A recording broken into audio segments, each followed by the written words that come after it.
अस्सलाम वालेकुम।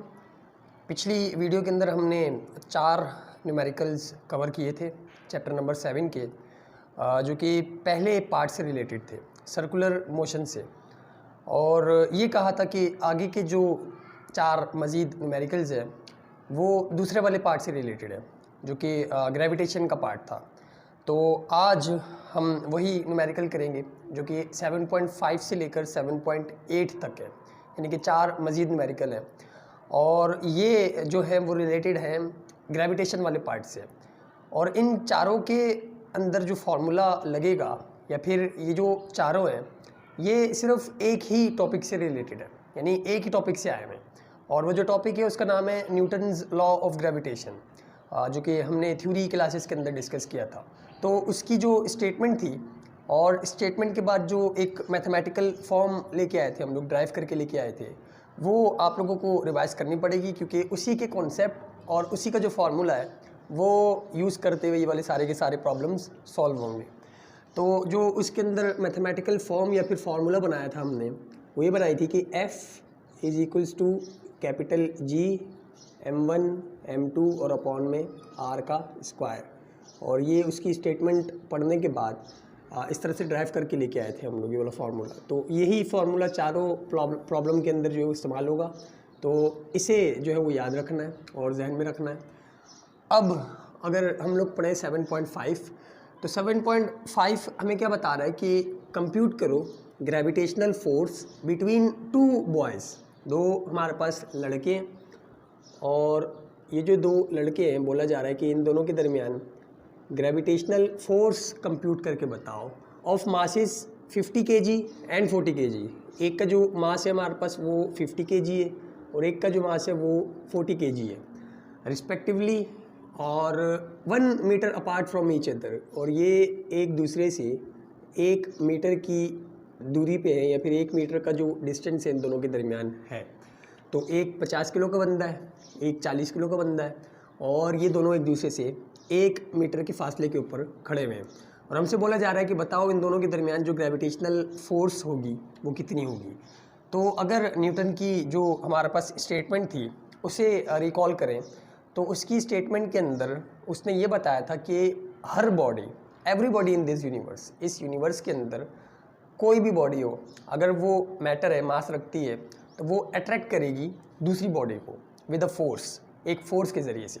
तो इसका मतलब ये हुआ कि हमारी भी ग्रेविटेशनल फोर्स होगी। जिस तरह अर्थ की ग्रेविटेशनल फोर्स है, अर्थ चीज़ों को अपनी तरफ खींचती है, इसी तरह हमारी भी ग्रेविटेशनल फोर्स होगी, और बल्कि हर मास रखने वाली चीज़ की ग्रेविटेशनल फोर्स होती है। इस मार्कर की भी ग्रेविटेशनल फोर्स होगी, और आपके इर्द गिर्द जितनी भी चीज़ें, जितनी भी मटेरियल चीज़ें पड़ी हुई हैं, हर एक की ग्रेविटेशनल फोर्स होती है अकॉर्डिंग टू न्यूटन्स स्टेटमेंट, क्योंकि उसने यही बताया था कि every body in this universe attract every other body. तो इसका मतलब ये हुआ कि ये जो लड़का है और ये वाला लड़का है, ये दोनों भी एक दूसरे के ऊपर फोर्स लगा रहे होंगे, ग्रेविटेशनल फोर्स। अब यहाँ पे एक सवाल ये पैदा हो सकता है कि अगर हमारी भी ग्रेविटेशनल फोर्स है तो चीज़ें हमसे अट्रैक्ट क्यों नहीं होती, यानी कि हम चीज़ों को अट्रैक्ट क्यों नहीं कर पाते। जिस तरह अर्थ अट्रैक्ट करती है चीज़ों को अपनी तरफ, हमारी जो ग्रेविटेशनल फोर्स है इससे चीज़ें हमारी तरफ अट्रैक्ट क्यों नहीं होती।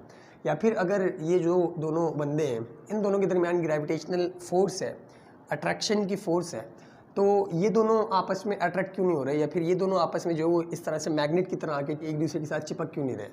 तो इसका जो जवाब है, जब हम इसका आंसर कैलकुलेट करके लेके आएंगे ग्रेविटेशनल फोर्स का, ये वाला फार्मूला लगा के, उसके बाद मिलेगा कि ये जो ग्रेविटेशनल फोर्स होती है इसकी वैल्यू कितनी है। तो अगर डाटा बनाएं तो डाटा के अंदर उन्होंने हमें सबसे पहले तो M1 की वैल्यू दी हुई है जो कि 50 kg है, M2 की वैल्यू दी हुई है जो कि हमारे पास 40 kg है। इसके अलावा जो उन्होंने R की वैल्यू दी हुई है, यानी कि इसके और इसके दरमियान का डिस्टेंस वो 1 मीटर है। और एक और चीज़ यहाँ पे जो है वो कांस्टेंट होती है, कैपिटल G। इसको हमने वहाँ भी देखा था कि इसकी वैल्यू जो होती है वो होती है 6.67 और एक्सपोनेंट माइनस का 11, और आगे जो भी इसकी यूनिट है न्यूटन, और आगे जो भी है मीटर स्क्वायर और अपॉन kg स्क्वायर। तो इसकी वैल्यू ये यहाँ पे जिस तरह से हमारे पास स्मॉल g की वैल्यू थी 9.8, इसी तरह ये कैपिटल G की वैल्यू है, और इसे यूनिवर्सल ग्रेविटेशनल कांस्टेंट कहा जाता है। और यहाँ पे हम लोग ये भी लिखेंगे कि जो इसकी वैल्यू होती है वो होती है 6.67 और एक्सपोनेंट माइनस का 11 इंटू न्यूटन मीटर स्क्वायर और अपॉन में केजी का स्क्वायर, ये इसकी यूनिट है। तो ये चार चीज़ें हमें पता है और निकालना क्या है फाइंड के अंदर जो है वो हमें फोर्स निकालनी है, ग्रेविटेशनल फोर्स जो इन दोनों के दरमियान मौजूद है। तो फार्मूला एक ही है हमारे पास, और अगर इसको अप्लाई करें कि F जो होता है वो होता है G m1 m2 और अपॉन में R स्क्वायर के, तो यहाँ पे G की जो वैल्यू है वो 6.67 एक्सपोनेंट माइनस का 11, इसके अलावा जो पहला मास है हमारे पास वो 50 kg है, दूसरा जो है वो 40 kg है, और अपॉन में जो है वो 1 का स्क्वायर।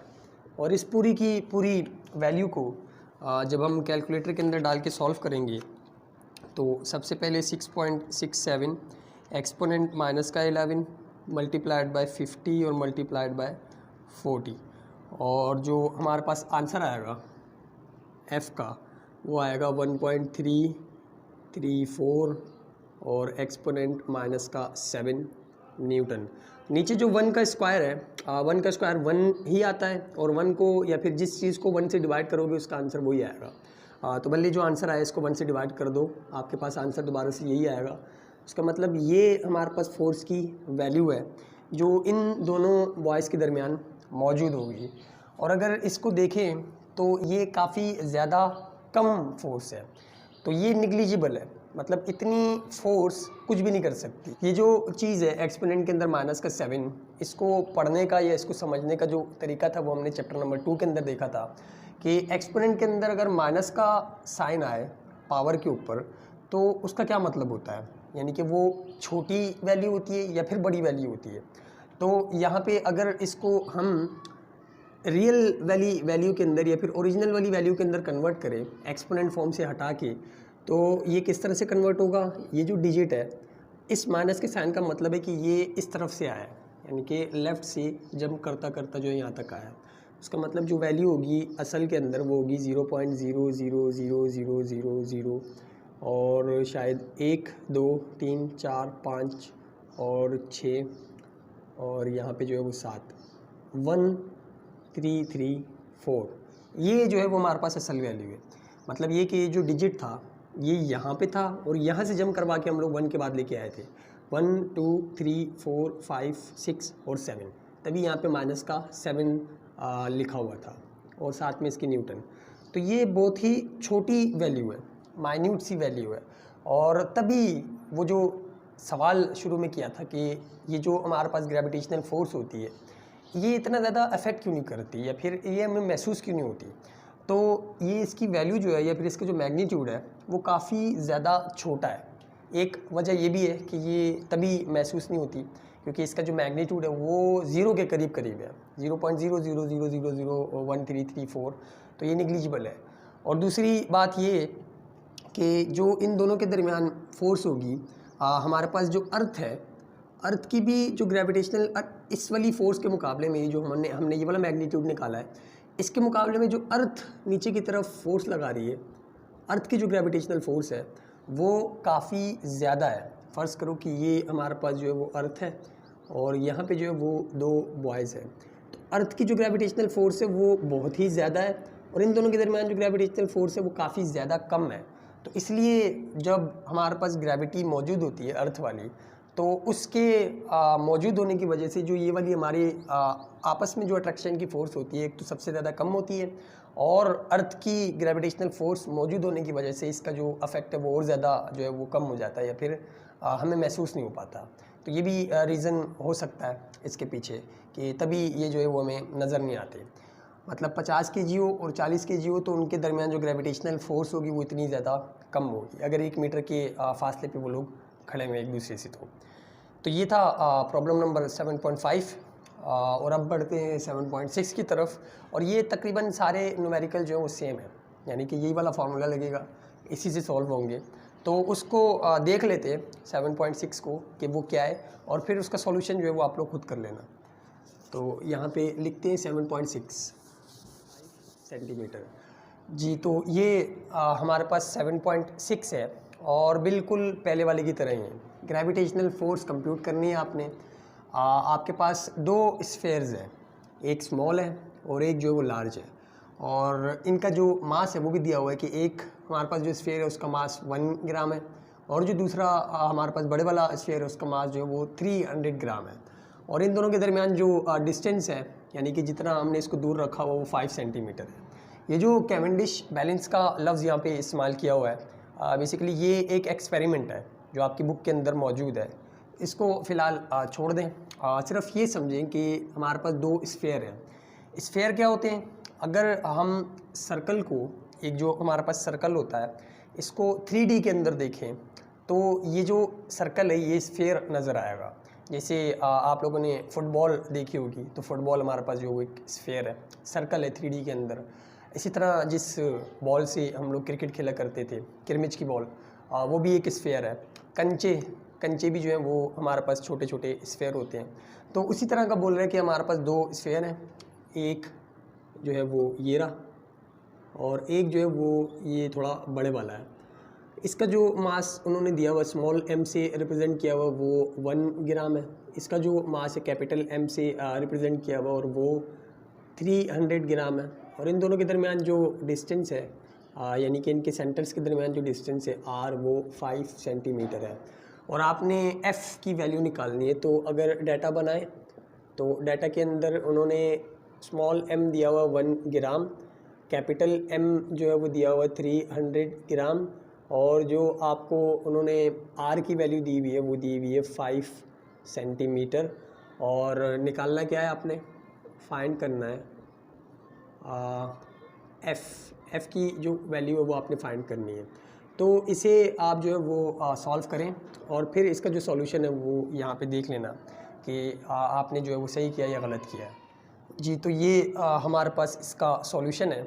और सबसे पहले इसके अंदर क्या करना था हमें कि ये जो ग्राम सेंटीमीटर के अंदर हमें वैल्यूज़ दी हुई थी, इसे SI सिस्टम के अंदर कन्वर्ट करना था, क्योंकि जो ये G की वैल्यू है 6.67, ये हमारे पास newton into metre square upon kg square के अंदर है, यानी कि SI सिस्टम के अंदर है।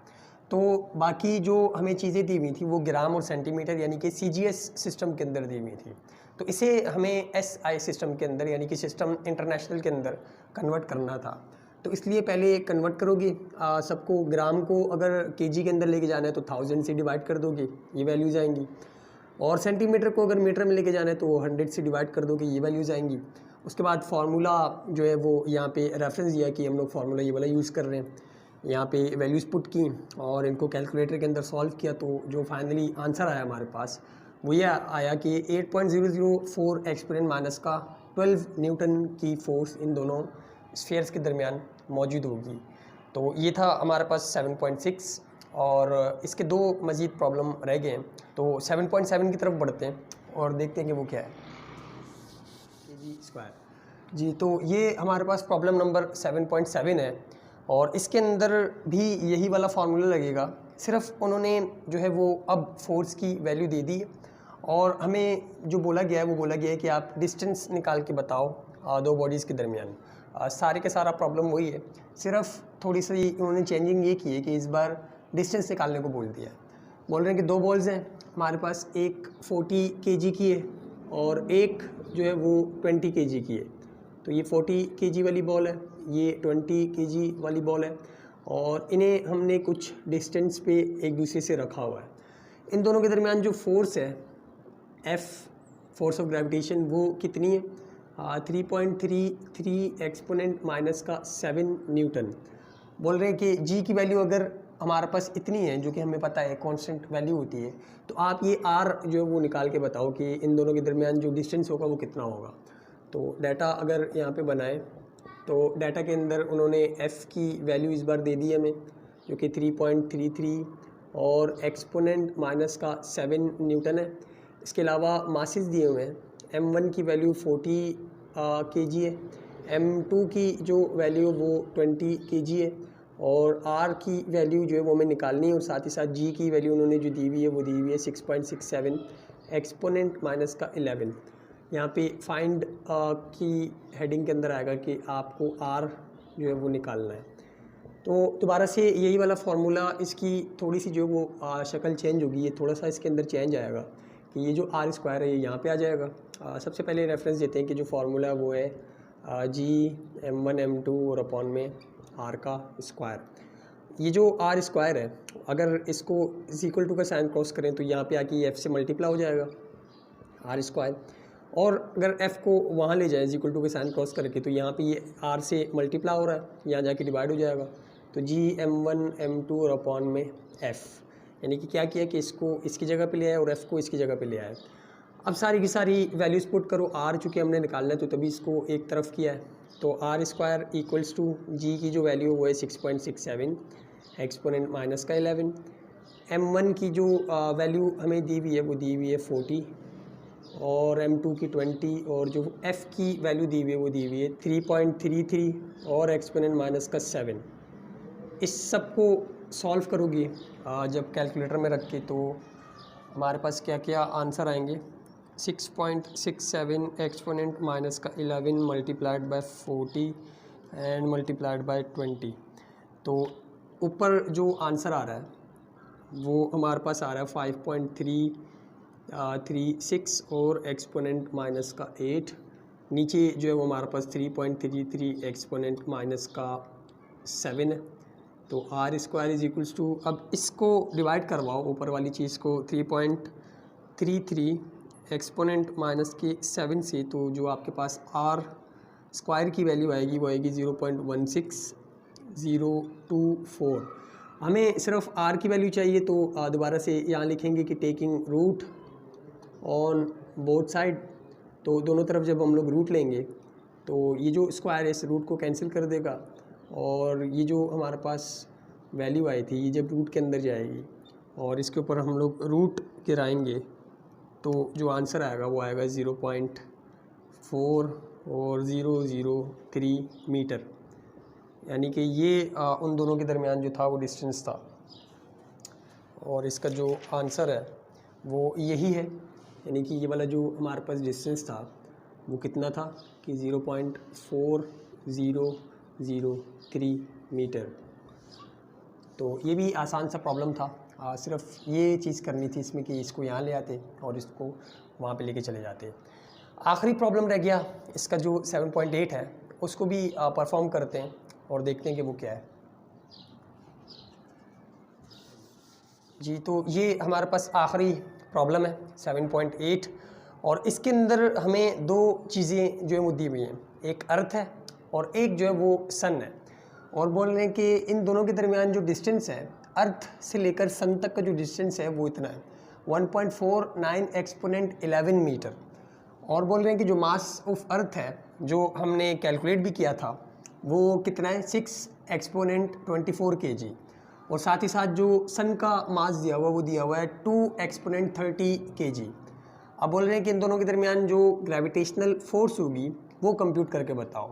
तो ये फ़र्ज़ करो कि हमारे पास जो है वो अर्थ है और इसके मुकाबले में जो ये है ये हमारे पास सन है। तो ये अर्थ और ये जो है ये हमारे पास सन, इन दोनों के दरमियान जो डिस्टेंस उन्होंने हमें बताया है वो कितना दिया हुआ 1.49 एक्सपोनेंट 11 मीटर, ये आर की वैल्यू है। इसका जो मास है वो 6 एक्सपोनेंट 24 kg है, और इसका जो मास दिया हुआ वो हमें दिया हुआ है 2 एक्सपोनेंट 30 kg। तो बोल रहे हैं इन दोनों के दरमियान ग्रेविटेशनल फोर्स की क्या वैल्यू होगी, यानी कि ये दोनों एक दूसरे के ऊपर कितनी अमाउंट ऑफ फोर्स जो है वो लगा रही होंगी, हमें वो निकाल के बतानी है।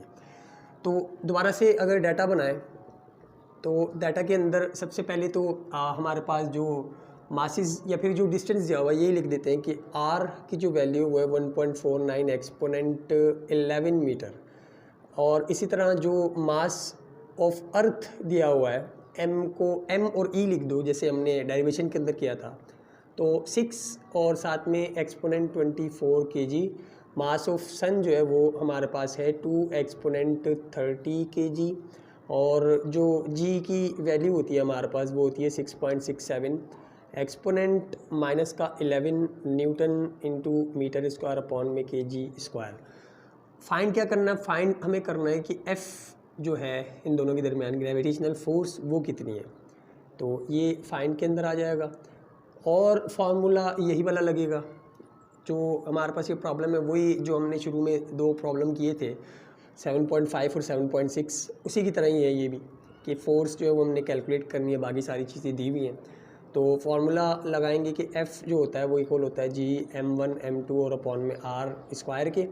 यहाँ पे अगर वैल्यूज़ पुट करें सारी की सारी, तो जो g की वैल्यू है वो 6.67 एक्सपोनेंट माइनस का 11, m1 यानी कि जो अर्थ का मास है वो हमारे पास 6 एक्सपोनेंट 24 है, जो सन का मास है वो हमारे पास 2 एक्सपोनेंट 30 kg है, 2 एक्सपोनेंट 30। और इसी तरह जो r की वैल्यू हमें उन्होंने दी है वो दी है 1.49 एक्सपोनेंट 11 और इसका स्क्वायर।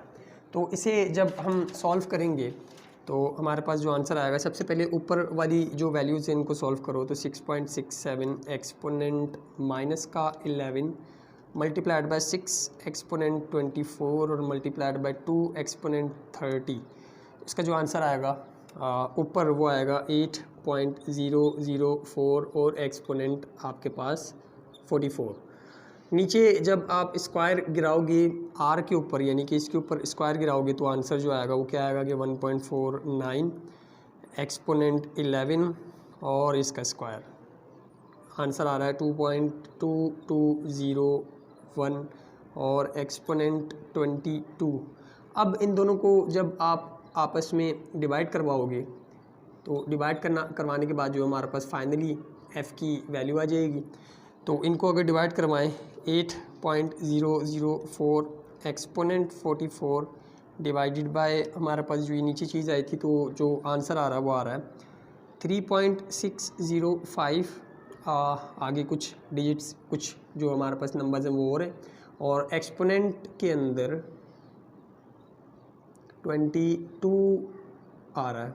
तो यानी कि इतनी फोर्स होगी ग्रेविटेशनल की हमारे पास अर्थ और सन के दरमियान, और ये एक बहुत बड़ी वैल्यू है। यानी कि इसके अंदर जो एक्सपोनेंट में 22 आ रहा है ये पॉजिटिव में आ रहा है, तो इसका मतलब ये हुआ कि ये जो पॉइंट है ये 22 डिजिट्स आगे जंप खा के जाएगा, यानी कि अच्छी खासी बड़ी वैल्यू है।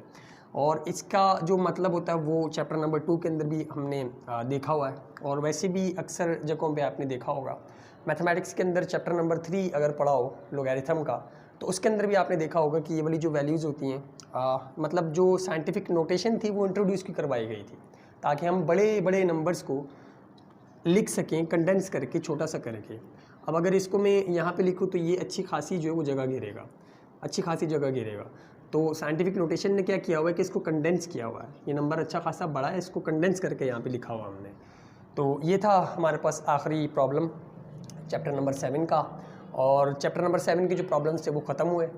अब अगली वीडियो से जो है वो हम लोग चैप्टर नंबर 8 के न्यूमेरिकल्स स्टार्ट करेंगे, और फिर उसके बाद चैप्टर नंबर 10 के ऊपर डायरेक्ट स्विच करेंगे। चैप्टर नंबर 9 को फ़िलहाल जो है वो छोड़ लें। तो आज के लिए इतना ही, मिलते हैं फिर अगली वीडियो में, तब तक के लिए अल्लाह हाफिज़।